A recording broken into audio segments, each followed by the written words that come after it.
Okay, for those who follow my channel, you might recall that my wife, Mahoney, cooked up some pumpkin about 10 days ago. We did a little tutorial about how to cook pumpkin. And when she gutted the pumpkin, she put all of that stuff aside in a bowl for me. I actually waited until the next day and then started separating the seeds, and it took me a couple of days to separate the seeds. I put them into a brine mixture. Like you see right here. Basically what I did is I put the seeds all in this bowl, and then I put some water in the bowl and a lot of salt, and I just mixed it up so that it's a really salty, briny water. Put it in the fridge, and I think it's been in the fridge like this for about 7 days. And it's okay to leave it for a while in the brine like this, because when it's in the salt water, it's not going to get, it's not, especially in the fridge in the salt water, it's not going to get any fungus on it or anything like that. All right, so today, this afternoon, I have some time to go ahead and cook these. So they've been sitting in the brine, so they're plenty salted. So what I'm going to do is I'm going to just get the brine out.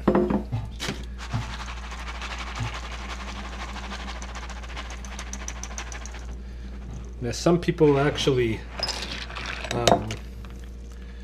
dry these off. Some people won't even put it in the brine. Some people will boil them in brine. You don't need to boil them in brine. You can just let them sit for a couple of days in some salt water. I think that's best. I'm going to put a little bit of extra virgin olive oil in there. Not much, just a little bit. And I'm going to mix it all up in there. You just need them to get like a touch of that oil on there. Not much at all.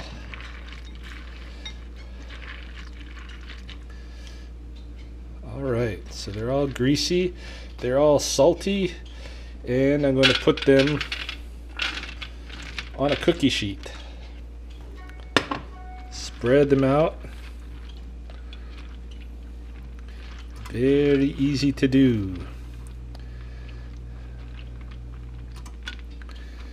And I've got my oven warming up. I'm going to cook them at 350 degrees, and I won't have to cook them for very long. You got to keep an eye on them because they easily burn. So maybe it's like making cookies. 10-15 minutes. We'll see how long this batch takes, because they're pretty wet, these ones.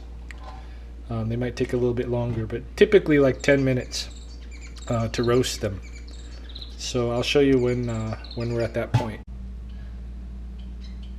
Okay, hopefully you can see that my oven is up to 350 degrees now, and I am going to pop these seeds in there. Here we go. About mid-rack. I'm going to put the timer on for 10 minutes, and we will see how they turn out at that point. Alright, so 10 minutes have passed now with the seeds, and looking at them, they're looking pretty good, but I think they still need a couple more minutes. So I'm going to leave them in there maybe 4 more minutes. We'll see how they look then. Okay, the 4 minutes has concluded, so let's take them out of the oven.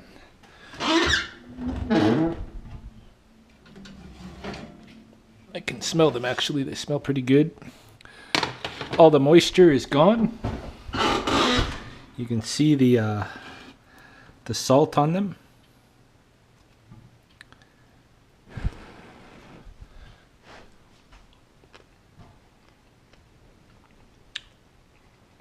I'm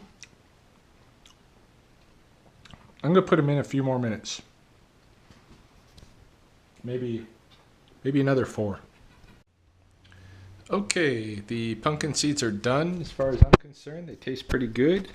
Don't notice too much moisture inside that's going to make them rot or anything. Nice and salty. It took 22 minutes actually to put these through. Probably because of how long that they had soaked in the brine and it absorbed that moisture. But they're very good now. And what I'm going to do is just let them cool, then throw them in a jar or bag and eat pumpkin seeds for snacks. A nice salty snack with a little bit of nutrition in it, a lot of fiber. So that's how you cook pumpkin seeds. Pretty easy, pretty straightforward.